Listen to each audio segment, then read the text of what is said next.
भगवत गीता के नाम कुछ पल हर शाम चैनल में आप सबों का स्वागत और अभिनंदन है।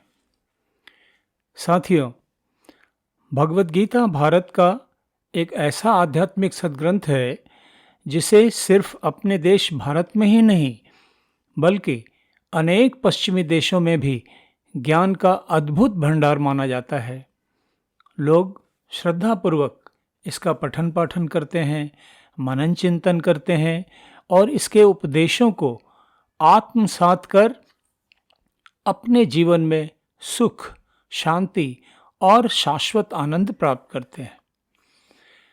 साथियों, 3 दशकों से भी अधिक समय से इसके स्वाध्याय से मैं भी बहुत लाभान्वित हुआ हूँ और जीवन के उतार चढ़ावों को सहजता और शांतिपूर्वक सहन कर पाया हूँ।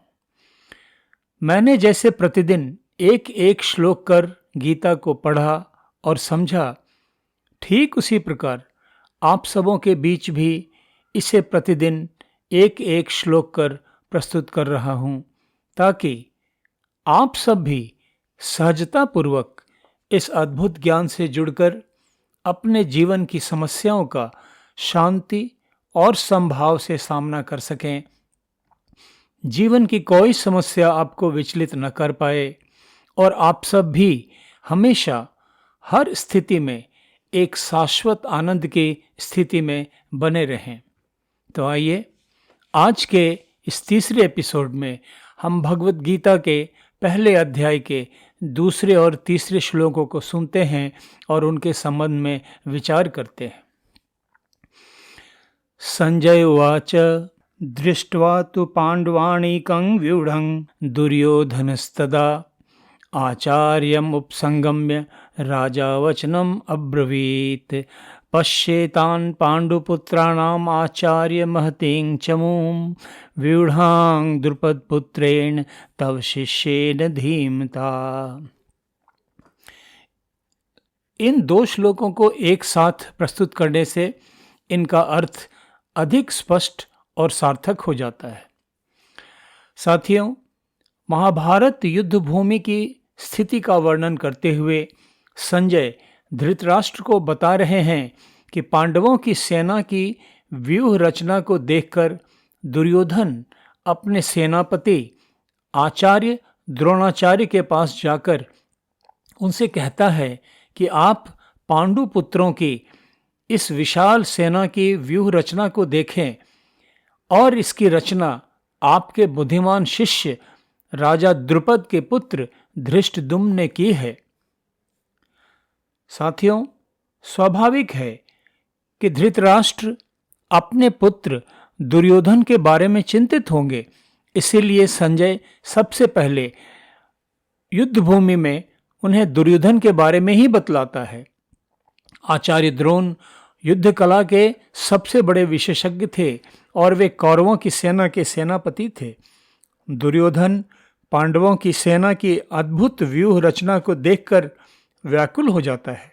इसलिए वह आचार्य द्रोण से निवेदन करता है कि वे पांडवों की व्यूह रचना को देखकर अपनी सेना की भी ऐसी व्यूह रचना करें कि पांडवों को युद्ध में पराजित किया जा सके। साथियों, यहाँ यह समझना बहुत प्रासंगिक है कि दुर्योधन आखिर आचार्य द्रोण के समक्ष राजा द्रुपद और उनके धृष्टद्युम्न की विशेष रूप से चर्चा क्यों कर रहा है। महाभारत कथा के अनुसार द्रोण तथा द्रुपद युवावस्था में घनिष्ठ मित्र थे। बाद में द्रुपद पांचाल देश के राजा बने। उन्हें दोस्त समझकर द्रोण ने उनसे कुछ सहायता मांगी, लेकिन द्रुपद ने सहायता देने से इनकार कर दिया। इससे क्रोधित होकर द्रोण ने पांडवों की सहायता से राजा द्रुपद को युद्ध में पराजित कर बंदी बना लिया।